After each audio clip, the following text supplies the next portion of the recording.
જય શ્રી કૃષ્ણ. રાધે રાધે.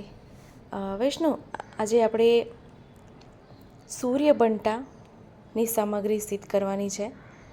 તો જેના માટે 1 કપ દૂધ લીધું છે અને આ મીઠો માવો છે. મીઠો માવો મેં અહીંયા 50 ગ્રામ લીધો છે. તો માવાને દૂધ ગરમ થઈ જાય એટલે આમાં માવો પધરાવી દઈએ અને દૂધના ભાગનું અહીંયા સાકર પધરાવી દઈએ. તો 1 કપ અહીંયા મેં દૂધ લીધું હતું, તો સામે 1/3 કપ અહીંયા સાકર પધરાવી દઈએ. કેસર મેં પહેલાં જ ઘૂંટી રાખ્યા છે દૂધમાં, કારણ કે આપણે એને કેસરી રંગનો માવો કરવાનો છે.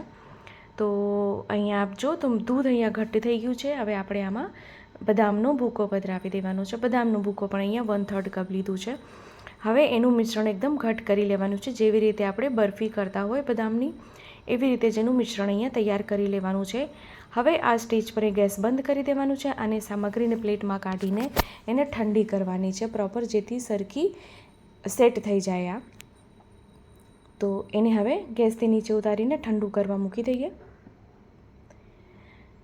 ફરીથી બીજું લોયું લીધું, એમાં ફરીથી મેં અહીંયા 1/2 કપ દૂધ પધરાવ્યું છે. હવે દૂધ સે જેવું ગરમ થાય એમાં, કારણ કે આપણે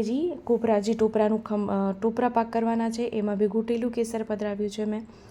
જેથી ઘૂંટેલું કેસર પધરાવીએ તો ઘૂંટી રાખીએ ને કેસર, તો એનું રંગ ખૂબ સુંદર આવે. તો હવે દૂધ અહીંયા ઉકળવા માંડે એટલે આપણે એમાં સાકર પધરાવી દઈએ. 1/2 કપ અહીંયા દૂધ લીધું હતું મેં, તો અહીંયા 1/3 કપ સાકર પધરાવી દઈએ અને દૂધની ચાસણી થઈ જાય પછી આપણે એમાં ટોપરાનું ખમણ પધરાવવાનું છે. કારણ કે આજે આપણે સૂર્યબંટાની સામગ્રી સિદ્ધ કરી રહ્યા છીએ. શીતકાલમાં જે વિશેષ રૂપથી આવે તે પ્રભુને સૂર્યબંટા અને ચંદ્રબંટા મને વૈષ્ણવે ઘણા ટાઈમ પહેલાં કીધું હતું, પણ સમય ના મળવાથી સામગ્રી ન સિદ્ધ થઈ. તો આજે હું આપ સાથે સૂર્યબંટા શેર કરી રહી છું, એ પછી ચંદ્રબંટાની સામગ્રી શેર કરીશ. તો અહીંયા આપ જોઈ શકો છો તો ઓલમોસ્ટ અહીં ચાસણી થઈ ગઈ છે. દૂધ એકદમ ઘટ્ટ થઈ ગયું છે.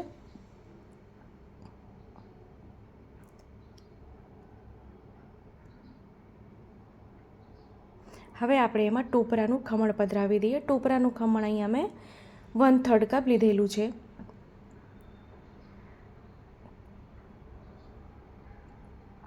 આપણે ટોપરા પાક કરીએ એવી રીતે જ એનું એ જ કન્સિસ્ટન્સી આપણને અહીંયા જોવે છે. આ બી સુંદર થઈ ગયું છે. અહીંયા હવે ગેસની આંચને બંધ કરી દઈએ અને લોયામાં જ સામગ્રીને રહેવા દઈએ, જેથી સુંદર આ સિદ્ધ થઈ જાય. હવે બંને સામગ્રી પ્રોપર ઠંડી કરી લેવાની છે. એને બી આપણે ગેસથી નીચે ઉતારી લઈએ. તો આપણે હજી બદામની બરફી, આપણે જે બદામનો માવો અને બદામ અને માવો જે પહેલાં સિદ્ધ કર્યો છે, એ આપણે જો પ્રોપર ઠંડુ થઈ ગયું છે એકદમ સુંદર રીતે. અને આ જે આપણે ટોપરા પાક કર્યા છે એ બી સુંદર સિદ્ધ થઈ ગયા છે. એના બી આવી રીતે મેં નંગ વાળી લીધા છે. અને જે માવાનું જે મિશ્રણ હતો એ જેવું ઢીલું રહે એવું જ, કારણ કે આમ બી ઢીલું જ રહેશે, એમાં માવો છે એટલે સાવ કઠણ નહીં થાય.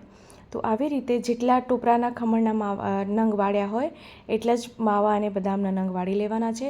બંને કેસરી જ રાખવાના છે, એ ધ્યાન રાખવાનું છે. હાથમાં જરાક એવું ઘી લગાડીને આવી રીતે પૂરી સિદ્ધ કરવાની છે. અને વચ્ચે જે આપણે ટોપરાના લાડુ બનાવ્યા છે, ટોપરા પાક બનાવ્યા છે, એને આવી રીતે વચ્ચે ભરીને અને આમ સરખું એને ઉપર સુધી પેક કરી દેવાનું છે આવી રીતે. તો થઈ ગઈ ને તરત સૂર્યબંટાની સામગ્રી ખૂબ સુંદર. તો આવી રીતે જ આપણે બધી નંગ બધા વાળી લઈએ. આપણે સૂર્યબંટાના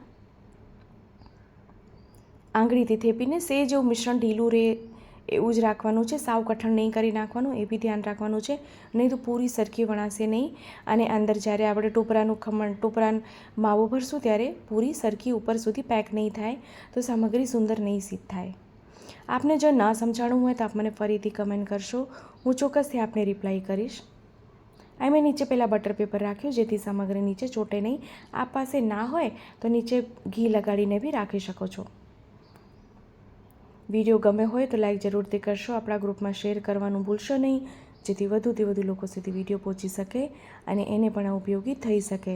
તો આપણે હવે એને એક પાત્રમાં સાજી લીધું છે. તો ખૂબ સુંદર એનું રંગ બી આવી ગયું છે. ફરીથી મળશું આવી રીતે જ નવા વિડીયો, નવી સામગ્રીની સાથે. ત્યાં સુધી આપ સૌને મારા જય શ્રી કૃષ્ણ.